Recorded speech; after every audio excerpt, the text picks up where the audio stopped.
from experimental drawing to how to draw, how to do perspective or shading. And you're all welcome to come. At least right now our meetings, our open meetings are Mondays at 5:30. That might be changing soon, but if you keep in touch. We are truly a community resource.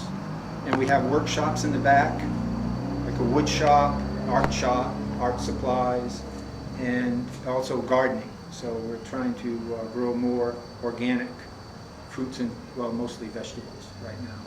So thank you for coming out. And it is such a privilege to introduce Jonathan Luna from the Beehive Design Collective. I don't know if that's something, the design is on the website. It's something you use as a title, right? Yeah. The Design Collective all the time, yes. And before I sit down and shut up, I just want to say my brother lives in Randolph, Vermont, 366 miles away from the Beehive Collective, and I'm going there. Cool. I've got to visit the place, and maybe Jonathan will talk just a little bit about the Grange and the conversion into the collective facility. So thank you all for coming out, and Jonathan, thank you so much for coming by, and Ben also back there, and Jonathan, I'm sure you'll talk about that stuff. Thank you so much. Please welcome Jonathan. Good afternoon, everybody. As mentioned, my name is Jonathan. I'm really happy to be here. I'd like to especially thank Rebecca and Paul and everybody else who participated in the class today. You all hear me in the back fine? Okay, cool. Before we get started, I think the issue of place is very important. So I want to acknowledge that we are standing on stolen land. This is occupied land.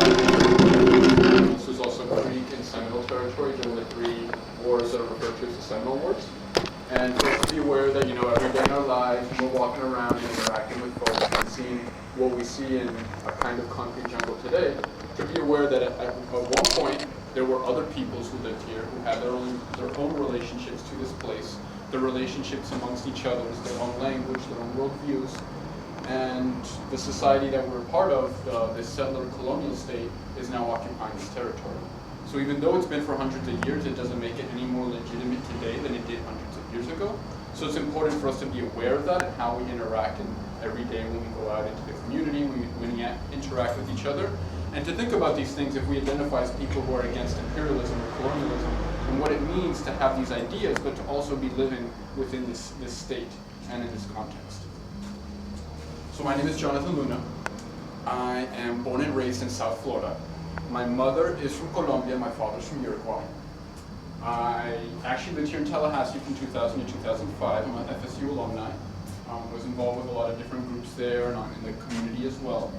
And it was actually through my activism when I was a student here that I learned about the Beehive Design Collective in 2002. And I joined that year, and then started in 2003, I became part of the working group that would later on create this graphic called Mesoamerica Resiste that took 9.5 years to make. So it's definitely been a progress.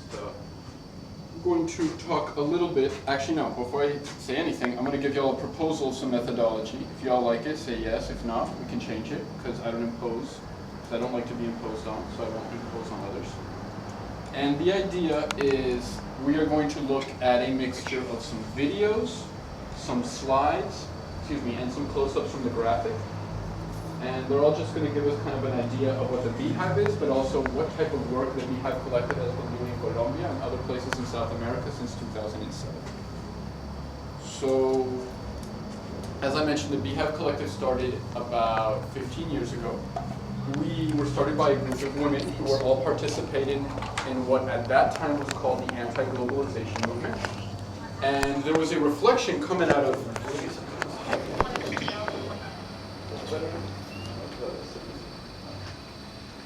there was a reflection coming out of folks who are participating in these protests that we understand, like, we don't agree with all these policies, like the free trade agreements and all these things that are being imposed, but we're lacking some serious communication skills and tools to effectively have other people understand this and to understand why they're being negatively impacted by these policies. And the reflection was that illustrations and that graphics could be that language. That regardless of what language you spoke, if you had a high formal education or you had a kindergarten educational level, if you did not know how to read or write, you could still read these graphics, read the images, and interpret the information that's being put in there. In addition to the graphics, I'm going to come back to the graphics in a moment, we're based out of a little town in Maine called Machias. We do local organizing there as well. The graphics are more of our international work, and we also have a local work. And our local organizing functions in a lot of different ways. There's this building called the Grange Hall. Really quickly, the Grange movement here in the United States was a populist movement that sprung about after the Civil War. It was kind of like a labor union for rural peoples against the industrialization of the rural landscape, specifically the Industrial Revolution. And unfortunately, in the middle of last century, in the 1900s, post-World War II, the Grange movement just kind of crashes on a national level, and it's had somewhat of a resurgence, but it's definitely not where it was, let's say 80 or 90 years ago. But it's working towards that. And we, so all the Grangers, they had these building halls, these meetings, these houses. And after the second part of last century, a lot of these started to fall in disarray. So as a collective, we squatted this building in Machias, Maine, and we completely recuperated. We donated all of our labor, and we reopened the building as a community resource center to the region on its 100th birthday, which was in 2005. That was the first time that I had the pleasure of going up to Maine. And today, for this reopening, the Grangers who had to meet in the neighboring town's Grange Hall, because this Grange was at the verge of falling over, and it was a hazard, they couldn't meet there. Were able to officially return, meet in their Grange Hall, all sorts of activities go on in this building where we do a lot of community organizing. Keep in mind, Machias is about 900 people. There's 2 bars and 4 churches, and that's all there is for young people to do. So you can imagine the issues of rural America, like meth use and heavy drug addiction, heavy alcoholism, because there's absolutely nothing to do. So we provide this resource center within the community, and there's really only 3 rules. All events have to be all ages, all events have to be free of charge, and all events have to be substance free. Other than that, there's no rules for the building at all. It's open to everybody to use. And if you're interested, I highly recommend you go, I believe, the 3rd weekend of August, which is when we throw the Black Fly Ball, which is this crazy, huge, big dance party. We have marching bands, with 22 musicians come from Montreal and things like that. It's a pretty happening time. But we also do it the exact same weekend of the region's Blueberry Festival. So you get to dance and you can eat a lot of blueberry pancakes and blueberry pies, so you can't really beat that. So going back to the graphics, this is a list of some of the graphics that we've created. I actually, as I mentioned, my family's from Colombia, and while I was a student here, I went to, every year I would go to the School of the Americas protest in Fort Bend in Georgia. Anybody heard of it, or maybe been there once or twice, or kind of heard of it, never went? So it's this military base in Georgia where all the horrible stuff that the U.S. does in terms of military interventions in Latin America, most of the training and the intellectual planning goes on there. And this has been going on since post-World War II. It was a big part of the Cold War strategy. And there's a big protest that goes on in November every year, and I went that year, and the Beehive was launched at Plan Colombia graphic. As a child of a Colombian person, it really impacted me, and I joined the collective, and then here I am 14 years later. Since we started the Plan Colombia graphic, each graphic we take a lot of detail and importance that we do first-hand research in communities. In today's day and age, it's very easy to go online and research whatever information you want about whatever subject, and you're probably going to get some pretty accurate information. But what will happen when you do things in that way is that you eliminate the human experience. And you don't acknowledge that real-life people live those experiences, and you are telling their stories. These are not just some made-up things that happen to X person. So we take so much detail and care of this, we do first-hand research. And as you can tell, these photographs, where we're doing the research for the true cost of coal, a graphic about mountaintop removal and coal mining in Appalachia, we go to the regions, we do listening tours, we create mental maps and then drafts. Those drafts are taken back to communities. They totally tell us, we like this, we don't know that, change that, we don't understand this. We'll create a second draft. We'll go through the same process again, and at the very end, we'll have the final version, which is, in this case, it took 2 rough drafts to make this final product. Why do we do this? Because we actually don't create art. We are creating educational tools that are artistic, not artistic pieces that are educational. Our focal point is that these are educational tools to be accessible and of use to the people who are living these experiences. So everything that we do is anti-copyright, because these are not our stories. We are translators from word to image, and we're just taking other people's stories and representing them in a different way that's a little bit more digestible sometimes for folks to get it, and a little bit more fun too. That's a little bit about us as a collective and methodology. I will take a quick pause there for questions about us as a collective and how we function, decision making, all of that. And after that, we're going to go to a quick video, 6-minute video of one of the communities that we work with in Venezuela.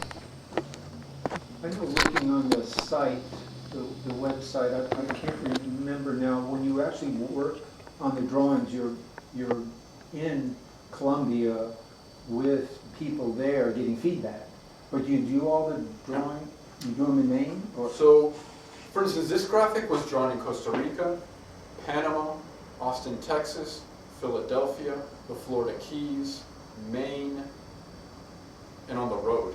Because we actually had a small tour bus that we built a drawing desk within the bus, so while we were on speaking tour, we could be illustrating as well. So it kind of happened everywhere at the same time. And then it's put together in... So it's actually on one big sheet of paper. It's not like these little pieces. And every scene is drawn multiple times in sketchbooks before the final version is actually put there. And people, like different people, do different things. So this graphic took 9.5 years. There were 22 people that participated. Only 13 of those were illustrators. But also, you know, folks who do design, folks who do education work, folks who do research are very important. These are multidisciplinary teams that have to be formed to be able to create these pieces. There was a hand in the back. I was going to ask how many people made it. Oh, okay. Cool. Yeah. So I want to just say one note about this. Project Uther, which is the graphic you can see in the back. Personally, as a collective member, I think more important than our graphics is our methodology, because we've created a methodology of how artists can work directly with communities and be responsible to those communities and be transparent and have a commitment. And we've done that to the point where now other people have taken our methodology, have created new groups of people and created new graphics, like completely autonomous from us. So one of those 22 people that participated in this one is a compañero from Madrid, from Spain, named Carlos. And Carlos went back to Madrid, formed a new group of people in Spain, and they created a graphic called Project Uther, which is a story about the struggle for reproductive rights within the Spanish state, specifically focused on abortion stories.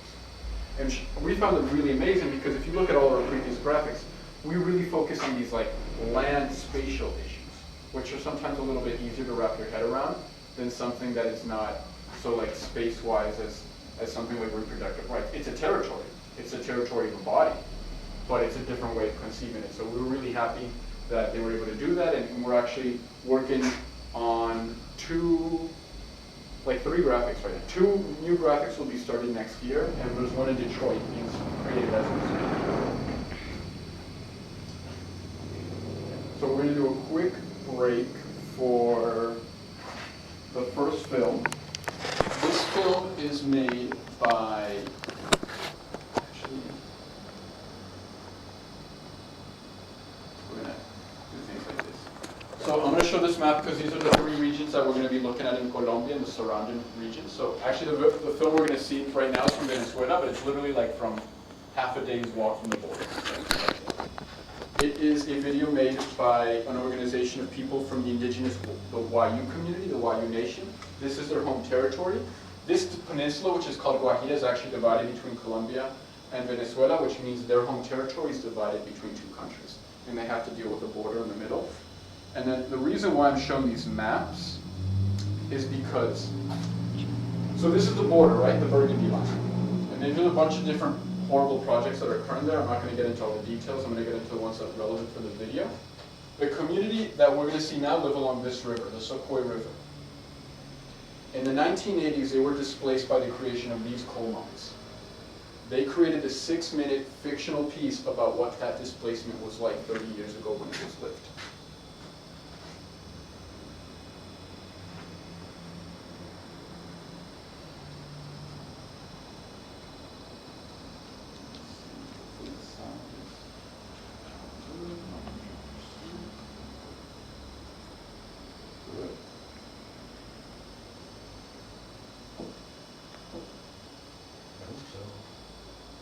I did a sound check earlier, so it should be fine.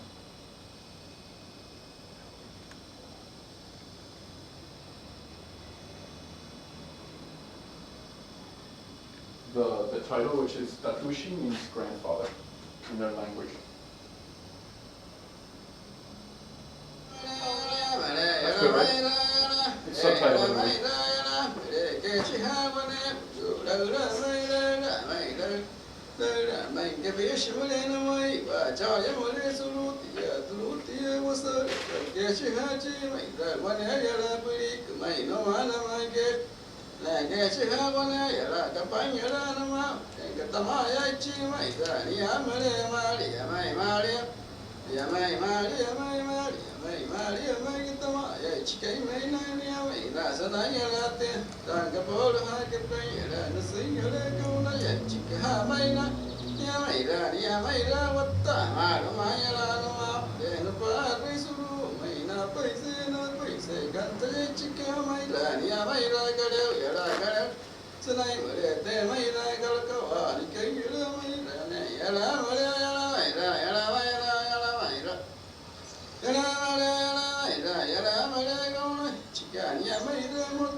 Sushi, as I mentioned, the film made by the same communities that are in the coal struggle. The reason we start with that, well, first is they made that film. So that's a big part of the work that we do. We don't go to regions to make films or make products about what people are doing. We go to work with people so that they can develop their own storytelling abilities about their own story, what they're living. Those stories can be told through video, they can be told through murals, they could be told through street theater. The communities will decide how they want their stories to be told, but it's more important, we feel, that they take control over the narrative of what they're living as opposed to somebody from the outside, as well intended as they may be, but that it be someone from the community who's doing those storytellings. So we are going to look into the graphic now. Would you say that you guys are influenced by Paulo Freire in his educational process? By who? Paulo Freire, the Brazilian. Freire? Yeah. Yeah. Paulo Freire, yes. We are big proponents of not only popular education, but also Augusto Boal and theater of the oppressed and all those different methodologies that are used.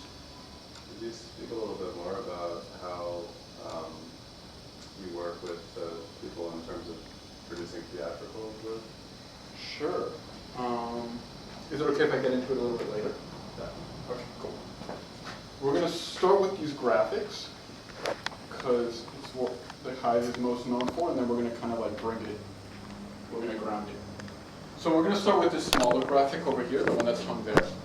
And if at any point somebody wants to get up closer, go over there, feel free to. I'm about to zoom in here because I know all you see is gibberish right there. It makes no sense, but that's on purpose, and I'll explain why in a moment.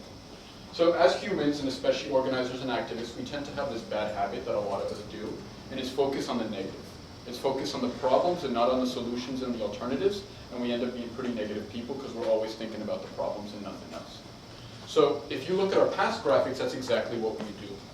You look at the Plan Colombia graphic that we created a couple of years ago, 4/5 of it is everything that's wrong with Plan Colombia, and like a little part on the bottom is trying to talk about like experiences of resistance, and it's really not that effective in like uplifting your spirits that the people of Colombia are going to overcome U.S. foreign policy disguised as the drug war. So to counteract that, we created these two graphics. So they actually go together. It's not two banners or two different stories. They're the same story, but they're told from two different perspectives. The storyteller is different. So the smaller one that we're going to look at right here is the top-down perspective. It's the hegemonic perspective. It's the one of the colonizer, or the person who comes to a territory and imposes their presence, has no care for local people or local places, and doesn't care about how they impact the local realities of where they're going. It's very top-down. That's why we have a map within the circular area, and I'll ask you momentarily what geographic region we're looking at. The other one we're going to get into later, if you look at the ceiba tree in the upper left-hand corner, the angle that we're looking at it shows that we're looking at it from below, so we are people on the ground. We are situated in place, and we have a relationship to the territory that we are inhabiting. Two very different perspectives telling the same story. So we're going to zoom in a little bit to the circle first. Does anybody recognize the landmass we have here? Central America. Mexico and Central America. If you look at the extremes, there's a little tiny bit of Texas and there's a little tiny bit of Colombia, but for the most part, it's Mexico and Central America. Here's like the Yucatan Peninsula. This would be Guatemala. This is Oaxaca. Mexico City would be around here. This is on Nicaragua, Honduras. And if we zoom in, we're going to see a lot of details on the land. These details are going to give us ideas of what we're talking about. Anybody ever heard of something called Plan Puebla Panama? PPP? No? Okay. That term hasn't been used in a while. When we started this graphic in 2003, there was this massive grouping of infrastructure projects from the state of Puebla in Mexico all the way to the country of Panama. And these infrastructure projects included highways, electrical grids, dams, pipelines, privatized conservation areas, and that was being pushed and promoted as progress and development. So as we just saw with the video and as we're seeing here, this mentality that exists in the world, that the earth is not alive and that there's just goods there for us to exploit and make capital and profit of them, that's a mentality that's been spread all over the world, and it's being imposed with a lot of these projects and institutions. Everywhere in the world, it's imposed in a different way. Like here, we're going to look at the Central American and Mexico experience, which used to be called Plan Puebla Panama. In 2008, they changed the name to Plan Mesoamerica, the title up above that banner. We actually had to erase that part and redraw because they changed the name when we were halfway done with the graphic. And in South America, it has another name, IRSA. In Western Canada, you may have heard of the tar sands, which is this massive oil extraction project. It's the same idea. It's this idea that if there's a mountain, you have to mine it. If there's a river, you have to dam it. If there's a hood, you have to gentrify it. But that basically these places in themselves have no use to humans and that they need to be exploited upon to create capital. So this is the mentality that we're going to understand. And this will be a good point to insert my apology, because this first part is very, very theory, context-based, and it's very heavy, and it's very depressing. It is not uplifting at all, but it will give us the context for when we look at the methods of resistance of the different communities and the other graphic to understand why people are doing and living what they have to do within these very difficult situations. We're going to zoom out of the map a little bit, and you might see in the corners there's like these big masses, and they represent climate or winds, trade winds have you, and they have to do with either the pushing or pulling of goods or people over territories. So this cloud that is coming from north to south, what do we see in it? What symbols do you see there? Nuclear energy. Weapons and pollution. Nuclear energy, what else? Weapons and pollution. Hazardous waste. Weapons, pollution. What's this? Surveillance. That. Cigarettes. Cigarettes. Corporate media. What do you think this represents? More than a noun, a concept, an idea. All of them are true, but it's something much more like simple of an idea, of a concept. Hegemony. Cowboy capitalism. They're all, Imperialism. they're all true. Violence. Like in the more basic sense, this is violence. All of these are manifestations of violence.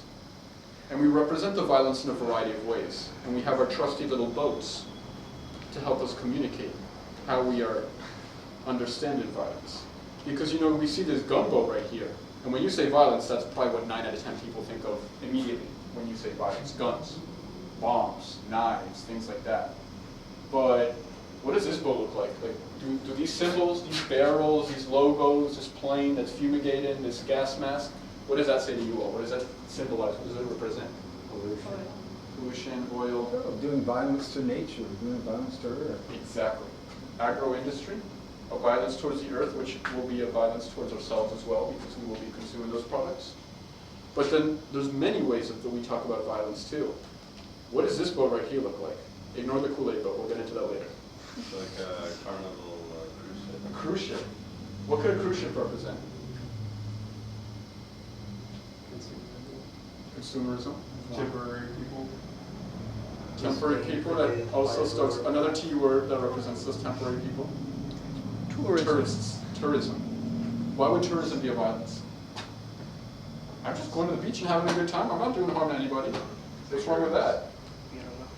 Neglects and capitalizes and destroys the environments that they're touring. Local cultures, environments. These mega cruisers are just big pollutants in themselves. Yep. Basically enslaved the populace. 6 inches. All of, I have a question to pose too, though. What's the difference between a tourist and a traveler? I personally don't see them the same. Maybe you all see them the same. So if you see them the same, say there is no difference. They're the same. Traveler. Tourists are very commercialized and out of touch with the places they're going to visit, or at least the people that live in the places, the histories behind them. That's what I would see as a tourist. They have money. Okay. Yeah. Tourism is based on the commodification of the indigenous. Definitely. Well, in a traveler, the way I travel, I've never been a tourist, I guess. I've just been a traveler, and I get to be with people that are in the community, and it's very different rather than buying a package so that you view everything through a bus or Exactly. through other kind of first world vehicles. It's super. We talk a lot about intention. What's your intention of going to a place? how do you engage local peoples in local places? Like, how do you interact in those spaces? It has a lot to do with how you define that. But really everything everybody said is completely correct. There's just ways to like think of it differently. And then this boat that everybody loves to hate, and everybody pretty much recognizes all the little characters on that boat. Who do we see here?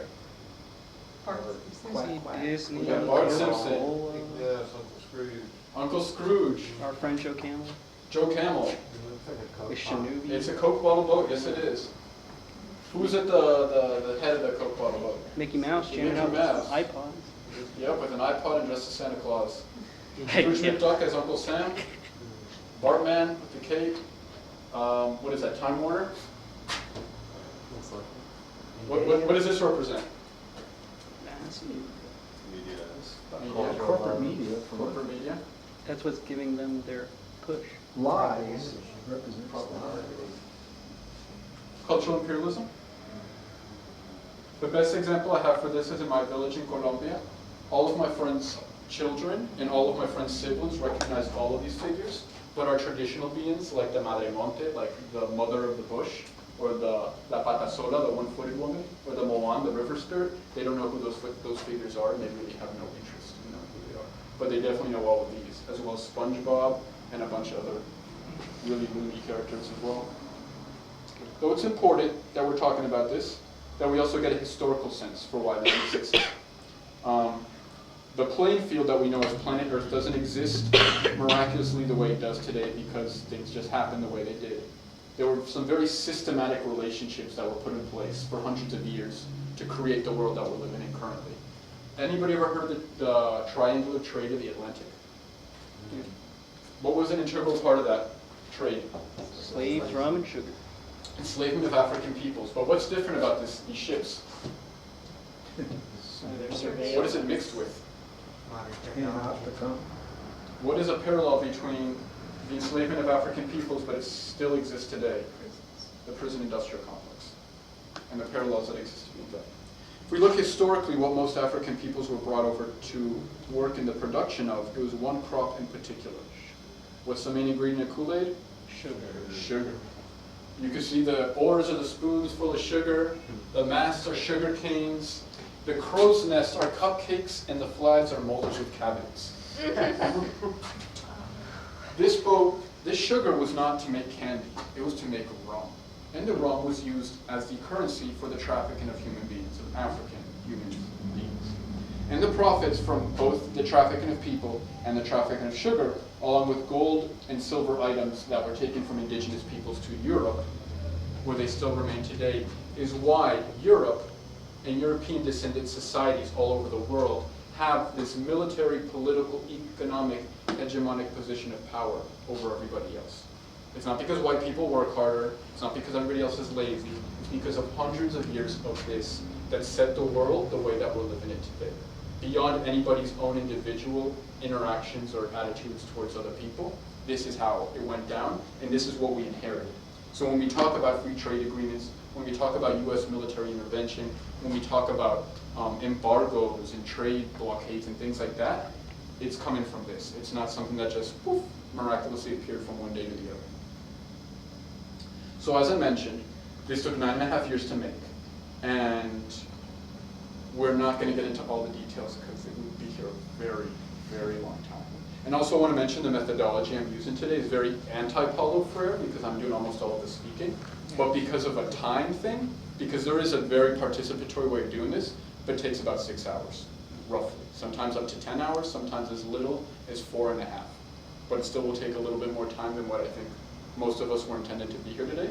So I apologize. I am aware that I am taking up a lot of space, but I also want to make sure that everybody can hear what they may have come to hear. So in the corners, we have the international institutions responsible for these policies. They all have costumes to kind of help us understand what they do because it's not easy at all to understand what they do. But in addition to them having costumes, it's important to notice that they don't have faces. And they don't have faces because even though they are led by human beings with names and home addresses and family members, there's nobody to put face or assume responsibility for the consequences of the policies that they're imposing on a global level. So the first figure we're going to look at is the World Trade Organization, WTO, and what are they dressed as? A judge. An English judge. An English judge. Pretty fancy wig, they have to get powdered probably.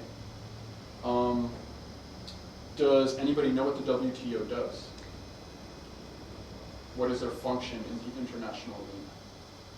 Bypass local governments for corporations to expand markets and Exploit. Yeah, that's a big part.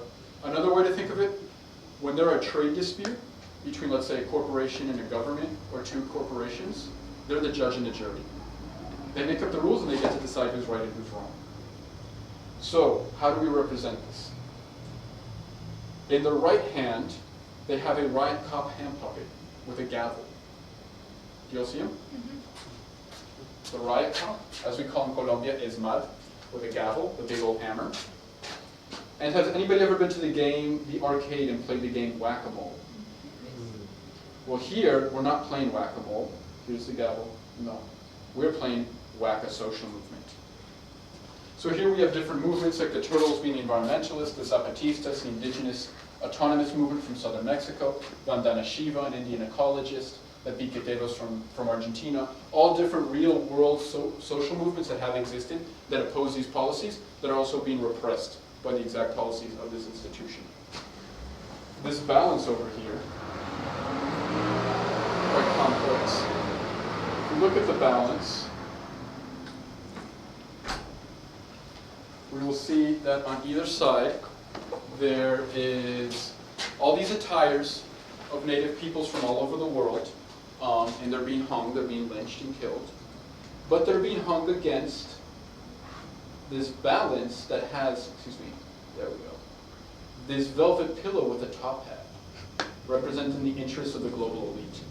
And the reason why it's skewed more to the elite is to show that those rulings that the WTO issues are almost always in favor of the corporations, and not of laws that might protect workers' rights, the environment, or public health against these different trade disputes.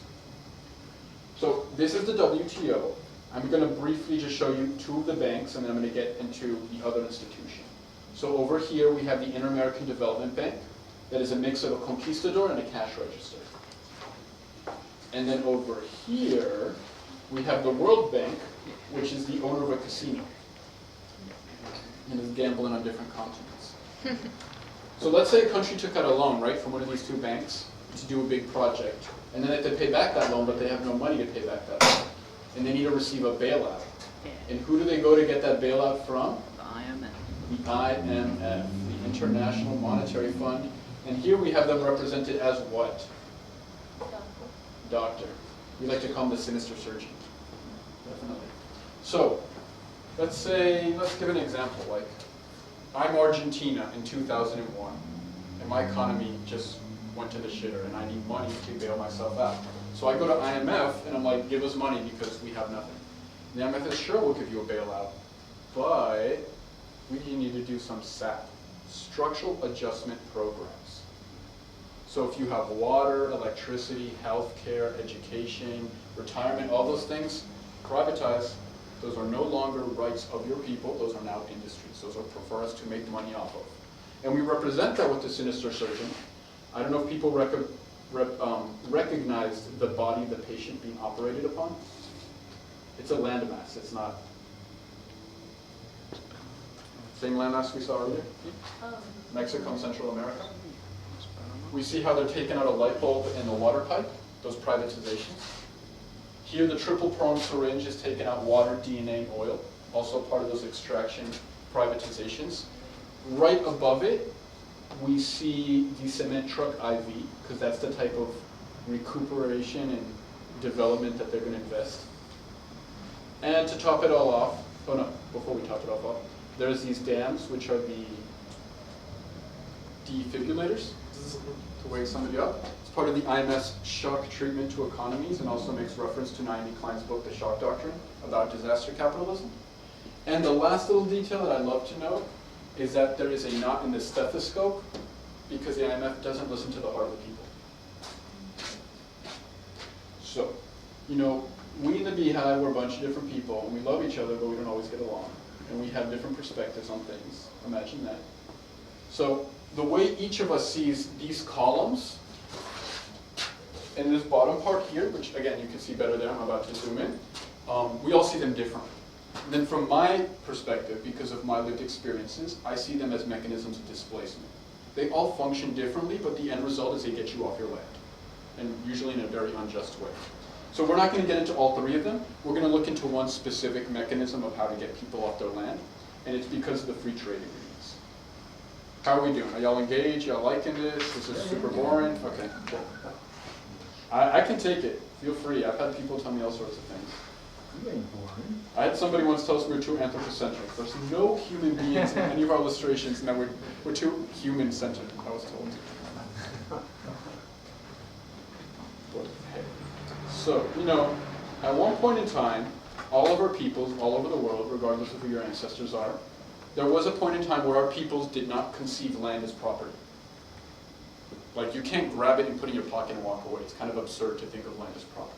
It is of the people who live and work on it, and not theirs like, oh, it's mine. Theirs like, this is my responsibility to take care of this, because this is where I'm inhabiting and finding myself. And the way we represent this idea that land is not property and is of everybody and is shared is the beehive, where all the bees are living together and getting their buzz on, making the honey. In every place in the world, whether it be through colonialism or capitalism, we see that this idea of land becoming properties is kind of like imposed. I think there's a seat over there. And we're going to look at a specific case of Mexico and what happened in Mexico with the signing of the North American Free Trade Agreement, which came into effect January 1st, 1994. So the Mexican Revolution happened exactly 105 years ago, 1910. And the battle cry of that revolution was Tierra y Libertad, land and liberty, land and freedom. And as part of that revolution, there was a game that was part of the new constitution called the Ejido Act. And the Ejido Act allowed for communal land holdings that were of the people who lived and worked that land, and that land could not be bought, rented, sold, or inherited. Though come the North American Free Trade Agreement in the early 90s, US, Mexico, and Canada, Mexico's told that if they want to join the North American Free Trade Agreement, they have to eliminate this part of their constitution, which they do. And literally overnight, hundreds of thousands, if not millions, of indigenous and farmers from Mexico are left landless. And it's not that they were exactly like, they just like took the land from out of their feet like a rug. It didn't exactly happen like that. They gave them money and deeds. So they forced them to divide their lands. And they gave each farmer a small loan, and they gave each farmer a deed to their plot of land. Because we're nerds and because bees make their form of honeycomb in a hexagon, we made their plot of land a hexagon. Gotta be nerdish. So we keep it nerd, and you see that the bees are farming. They got their nopales, their corn, they're keeping it real with the earth, and then they go to sell their corn in market, but then we see the US has brought a bunch of subsidized corn that they're just dumping in the Mexican market, and they're selling it at a below production cost. So farmer B who took out a loan, that farmer B has to pay back. Farmer B can't compete with this. This is some pretty intense competition. So what farmer B has to do is go in their piggy bank and break the piggy bank and actually sell their land to pay back that loan. So effectively, farmer B has been displaced. They are landless now. And farmer B has three options in this case. We're only going to see two in this graphic because the third one will take us to the next graphic.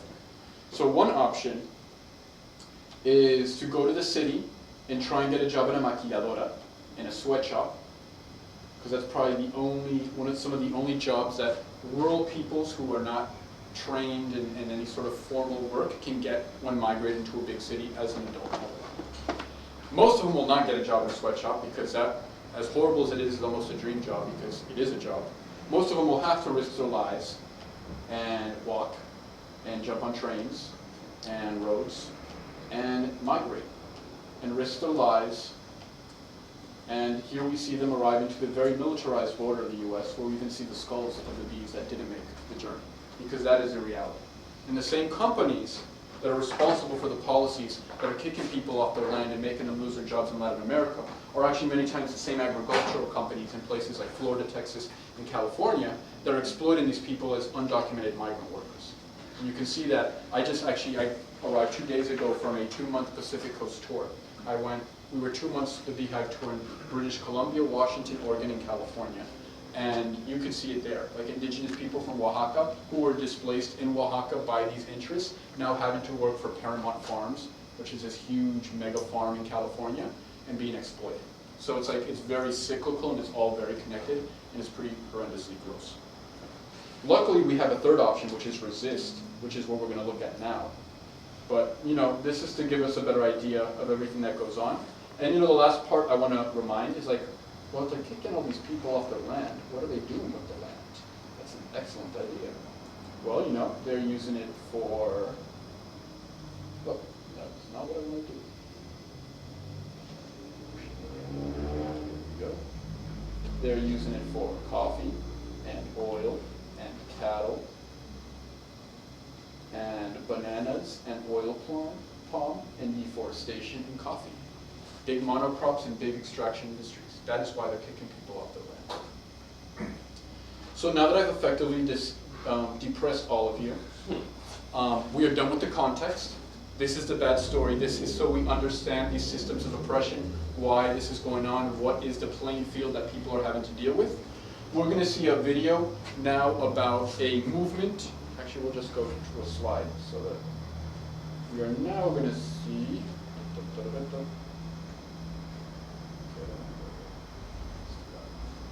We're going to see a video about this movement, the strength of YU women. Again, the YU are this indigenous people from northern Colombia, Venezuela. They are traditionally a matrilineal people. And they have been one of the main organizations to be struggled against the world's largest open pit coal mine, which is called Cerrejón. So remember, this is the other coal mine we looked at? This is not anything compared to what this is. This is massive. This coal mine is probably bigger than the city limits of Tallahassee. It's really, really big.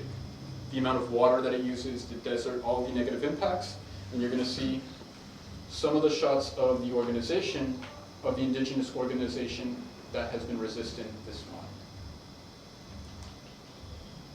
We did not make this film, and neither did the community, but we helped with the subtitling. This was done by an ally who did it with Al Jazeera. Es un hecho nefasto para las comunidades, significa muerte el carbón para nosotros. Así como allá genera luz, aquí nos genera la oscuridad. Vivimos en esa oscuridad por darle luz a otros países.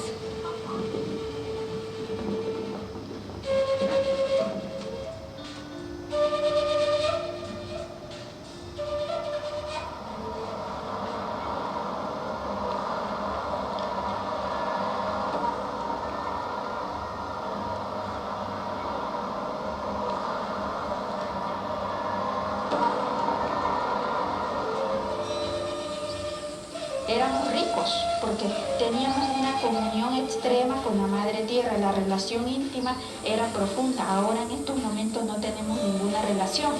Tenemos una relación con un mal vecino que tenemos aquí que nos contamina, que es el Cerrejón.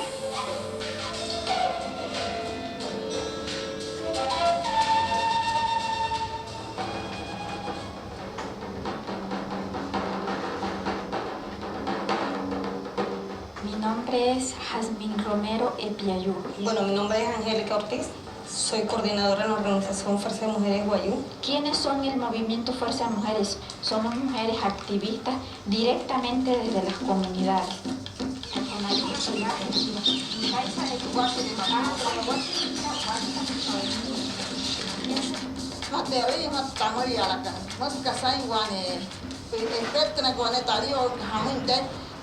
Guate kamene teren tayulu ke kan teren kas pusha tamaria ya que hay tontoras caire katramina kas ayus tawane pi ayus tachones to y wa hami hate chua koi pamas taisana he no she's hoy na la huna ka wat tatwa tsari no shi wa na maria che shi wa ya su pa no hot sen kasan wane apne wa mi sa wa maria ne wane ayuda ataire wa mi ami nala in hepe kana in mshire wa no hot kasay nasir hingwa mo ne kasa kana ne ek mene te no ri ha na mi nan hura ka mene wa uri na se ha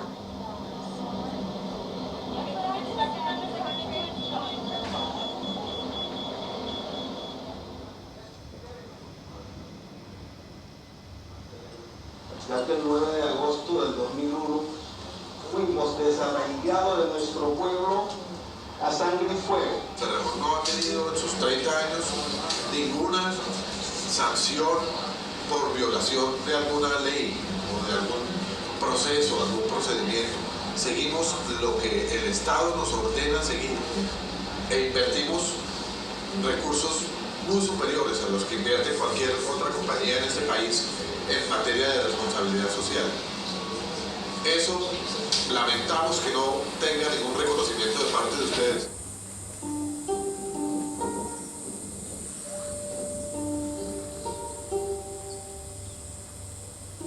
Se les inicia por retirar educación, salud, el agua se le está quitando, bien se le quita la electrificación, la electricidad, la energía a la gente para que salga de su comunidad.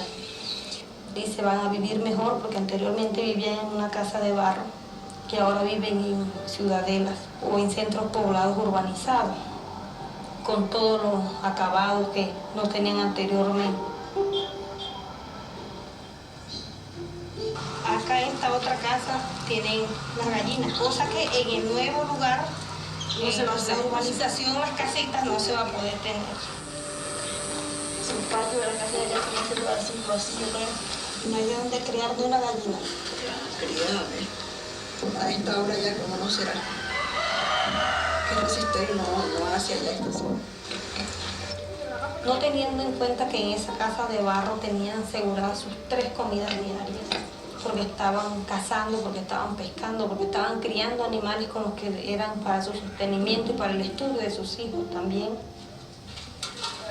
Este es el friche, el arroz de coco. Comida típica de la sopa de motor. Este es el pueblo mío. Toda la vida vivió aquí y terreno nos dejó botados, como quien dice, desahuciados, mejor dicho, que gente por aquí botada. Aquí no hay médico, aquí no hay colegio, aquí no hay ni la buceta porque ya la buceta la quitaron. Estamos careciendo de agua, de luz, pero todavía estamos aquí, que todavía no nos han sacado de acá.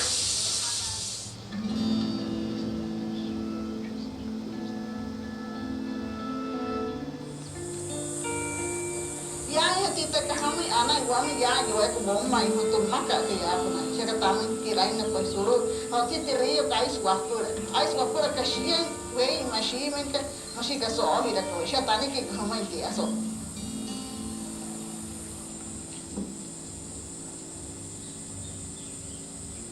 ¿Por qué estos países consumidores no explotan su propio carbón en su país? ¿Por qué tienen que venir a explotar carbón en Latinoamérica? ¿Por qué tienen que cambiar la vida por el materialismo? Si tú lo compras y si tú pones plata para comprar el carbón de Colombia, estás contribuyendo para el desaparecer de las comunidades y por lo mismo la muerte de las comunidades. Entonces que nos maten a todos y que exploten todos los recursos porque todo este es carbón.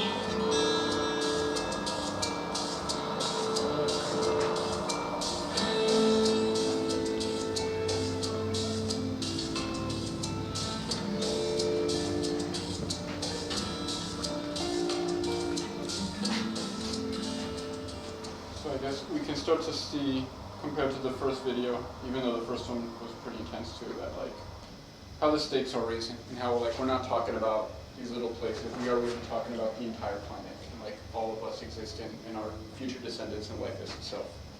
So that's why a lot of these communities, you know, recognizing what's going on in Paris right now with these negotiations around climate, which the leaders really are not going to change anything. It's really up to peoples to take those decisions in terms of social movements. And maybe folks in many parts of the world don't feel it, but at least in places like in Colombia and in Venezuela, people are already feeling the effects of climate change pretty fiercely. So, climate crisis. We don't refer to it as climate change because climate change doesn't address the urgency of it, and it also doesn't address that there are people responsible for it. Because even though we all contribute to it, none of us here were ever asked whether or not we wanted to participate in the system or if we wanted to opt out. We never had that decision made available to us. So it's important that when we talk about these things, we recognize that we are participating in it, but in no shape or form are we equally responsible as those decision makers who did put these systems into place and who uphold them. And who profit from. I'm sorry? And who profit And who from. profit from that, on top of it. So I'm going to jump to the cloth banner, because if you haven't noticed, these are slightly older versions of our graphics. And I kind of like it because then you can see some of the scenes like before they were done, like this scene right here. It's all not completely finished. But I'm going to jump over there to give some context. So as I mentioned, this graphic here, I'm going to ruin your camera, aren't I? Back to the camera filming.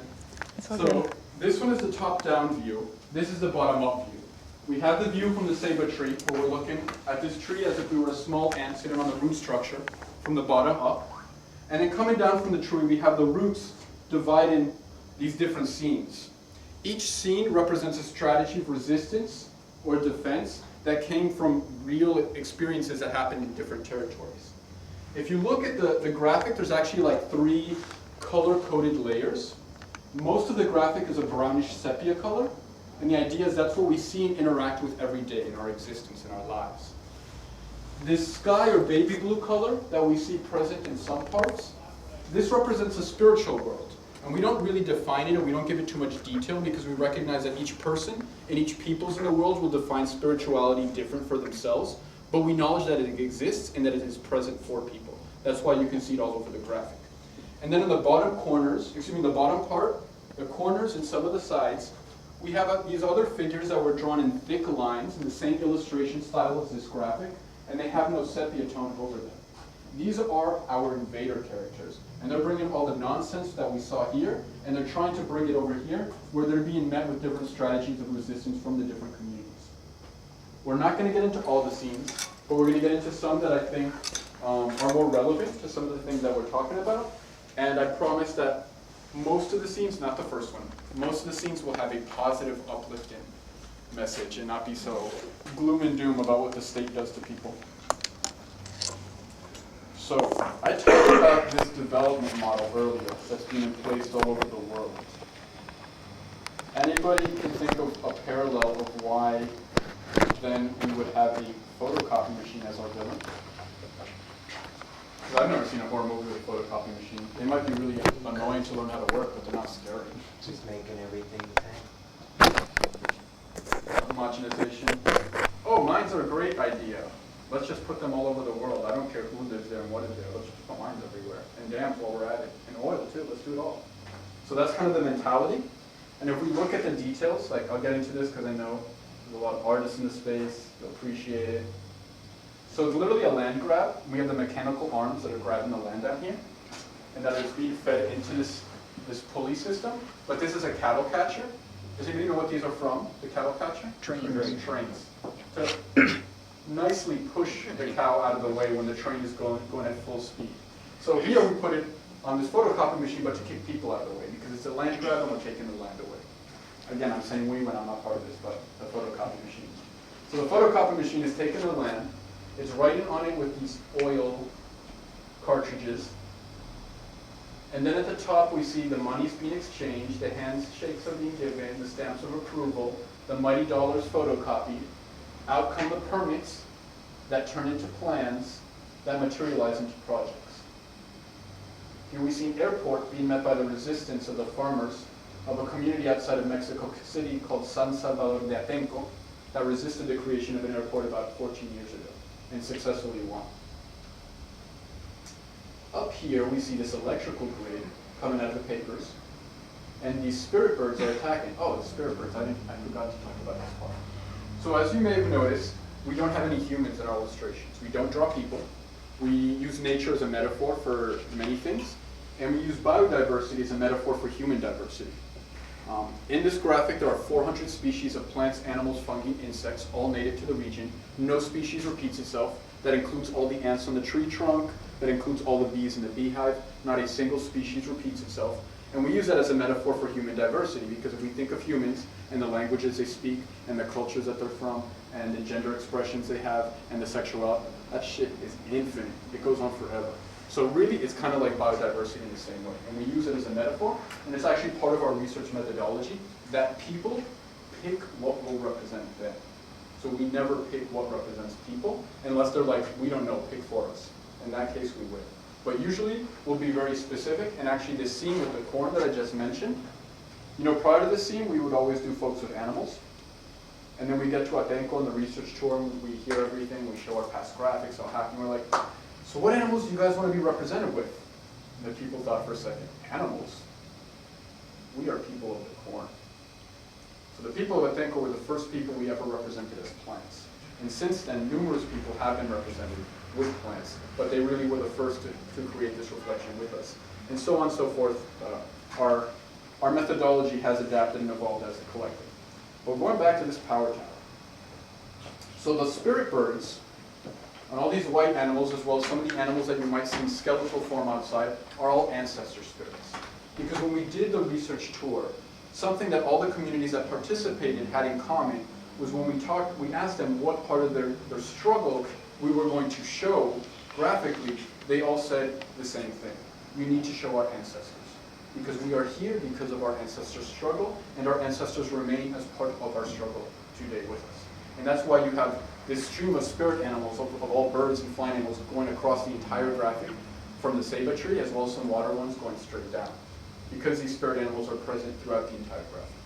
So here are the spirit animals, which are all endangered and extinct animals from the region as well, are attacking the power towers. And there's this deer and a type of cat called a jaguarundi that are just going at the base of this tower with a saw.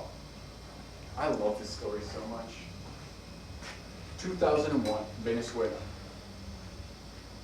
The Venezuelan and the Brazilian government were connecting the electrical grids of their two countries over the territory of the indigenous Pemon people. So think tri-border area of Brazil, Guyana, Venezuela.